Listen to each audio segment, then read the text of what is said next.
What's up, people? I'm Shaggy, the Opinionated Hippie, with my albums of the weeks. I did not drop a album of the week video for January 17th, so I'm going to do two this time. One for January 17th, one for January 24th, 2025. This first album I'm going to talk about is the one from this most immediate week. It was released on January 24th, and it is Rose City Band's Sol y Sombra, Sun and Shadow. A lot more sun on here than shadow. This is Ripley Johnson of Wooden Ships, psych band. This is his country-infused, pedal steel-infused, Grateful Dead at times sounding, Cass McCombs. Who else do I hear on this? A little War on Drugs at times.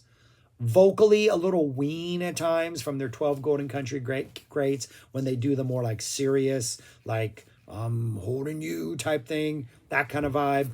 But it's got a loose roll down the windows, drive across a desert, 75-degree weather, drinking some lemonade, having a good time, chilling, taking it easy, not too much pressure type listen.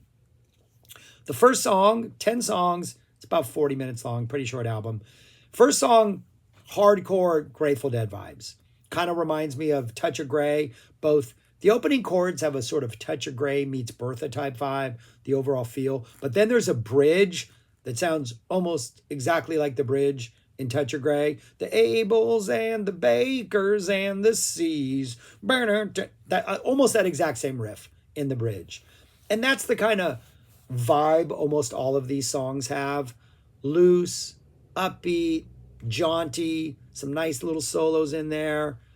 I think the second half is a little bit lighter and more carefree, and things get maybe a little more interesting on the second half. A little more experimentation goes on, but not too much. It's a pretty, you know what you're getting after the first song, and it's just kind of nice, subtle variations on that. Lights on the Way, kind of poppy. Open Roads, very pedal steel, driving down an open road type vibe.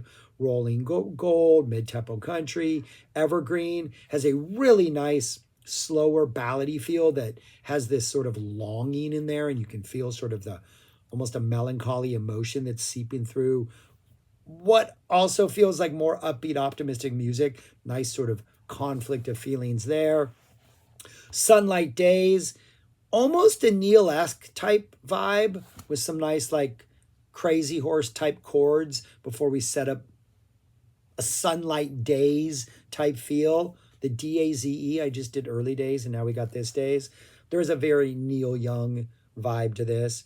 And that's the first half of the album. I think the second half of the album is a little more consistent. Radio song sounds like if there is a pop single on this, it is this one. It's probably the poppiest, most friendliest thing on here, but it's kind of catchy and it works. Seeds of Light is amazing. A nice acoustic intro, almost like a more sober me and Julio down by the schoolyard type thing. We get some Allman Brothers band type guitar vibes where we're getting into that little maybe like a very rambling man type vibe a little bit. And we get this, the song's 4.5 minutes long for about 3.5 minutes. And then the last minute, we go into these really neat, almost Terrapin Station meets Slipknot type Grateful Dead runs that are pretty cool. And then that whole song goes into a song called La Mesa, which is just this, starts off with this almost like boom, shakedown street type intro. And we just get some really nice 70s soft rock, loose, kind of dancey vibe to this song. It's just like 2 minutes of just really upbeat, carefree, blissful 70s dance rock. Way more of this is what we need. Way more of this energy. Wheels follows, probably is the most stretched out solo of them all. 4.5 minutes, we get a nice long solo at the end. This is some nice bouncy pop rock. And then the closing the walls almost feels like the band. This organ saturating just the background. We get an organ solo at the end, a nice dose of Americana. Just a really, really solid listen. If you know Ripley Johnson, if you know his stuff, it's melodic, it's kind of gentle, it's got nice pocket grooves, very pedal steely, very country. It's a really good listen. It's probably not going to make my top 10 of the year unless this is a horrible top 10, a horrible year. But it's something I've been listening to a lot lately, especially because it's been raining a lot here in Texas and it's been really cold. and it's a good contrast to the gray weather vibes, though I think it's going to work better come summer. That's my first album I'm going to recommend. My second album that I'd like to recommend is very, very, very, very much in the running for Album of the Year 2025 already. That is the album right there. Krokofant's 6 is what it's called. And Krokofant is a trio, I believe, out of Sweden? Somewhere up in Scandinavia. Maybe not Switzerland. But they're a Scandinavian trio, drummer, guitar player, and a saxophone.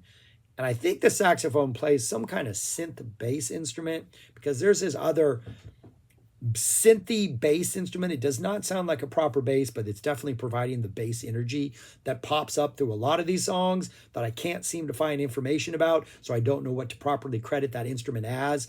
Either way, this is psychedelic jazz. This is progressive jazz. This is King Crimson Circus era jazz at times. This is King Crimson 21st century schizoid man jazz at times.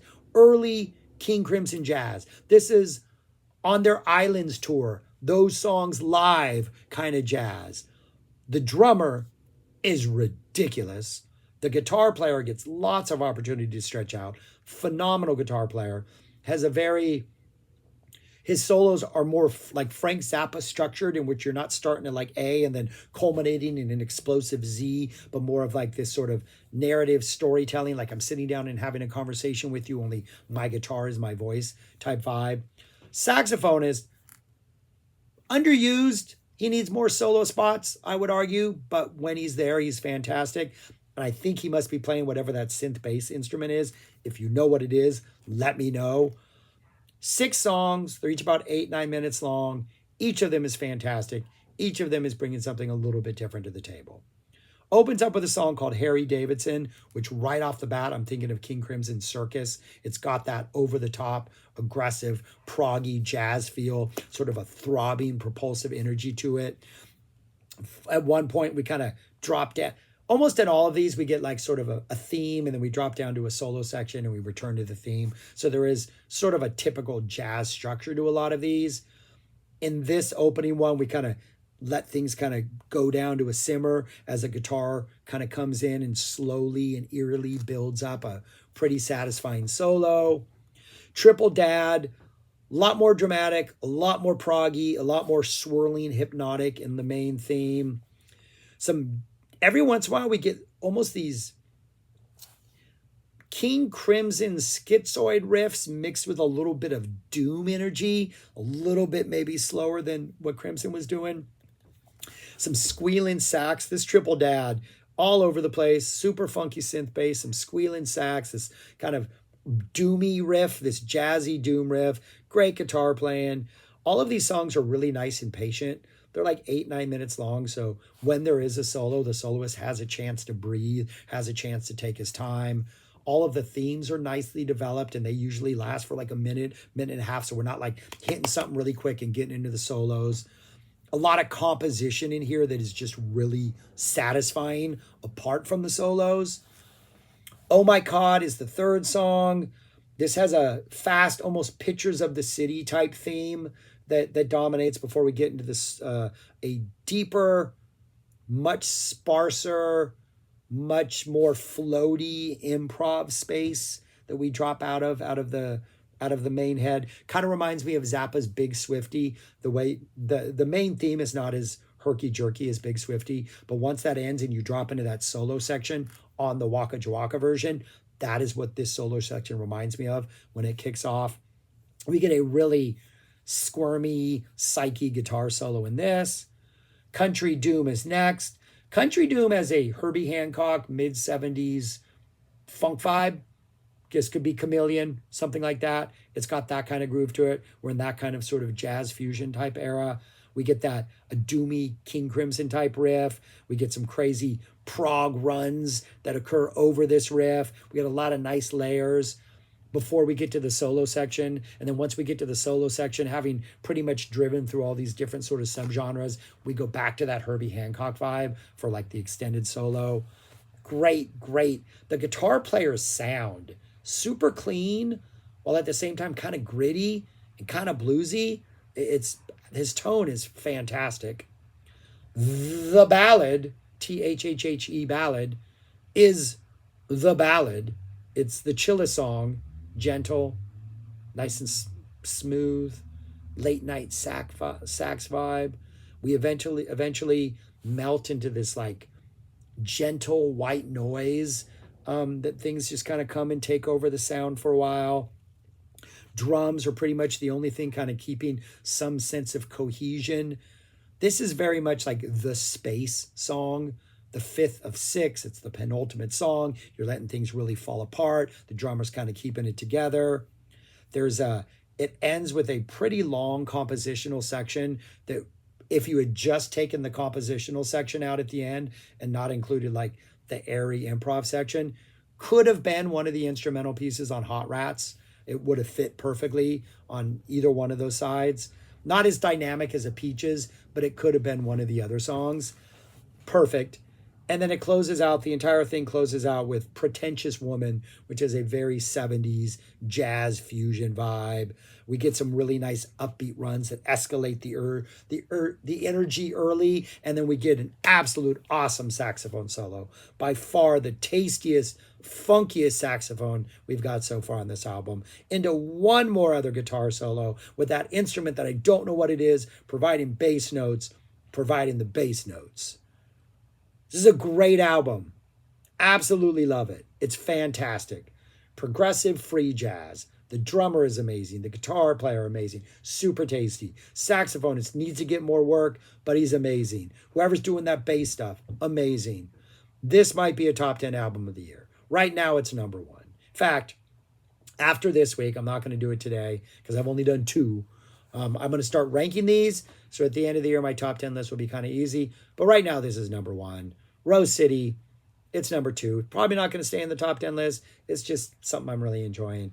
But I highly, highly, highly recommend you check out this album. If you love jazz, if you love early King Crimson, if you love Big Swifty from Frank Zappa, if you love guitar playing, saxophone playing, drummers who are ridiculous, 70s jazz, Herbie Hancock, I highly recommend Krokofant 6. It's amazing. All right. Those are the two albums I recommend. Check them out. They're fantastic. Peace. Talk to you later.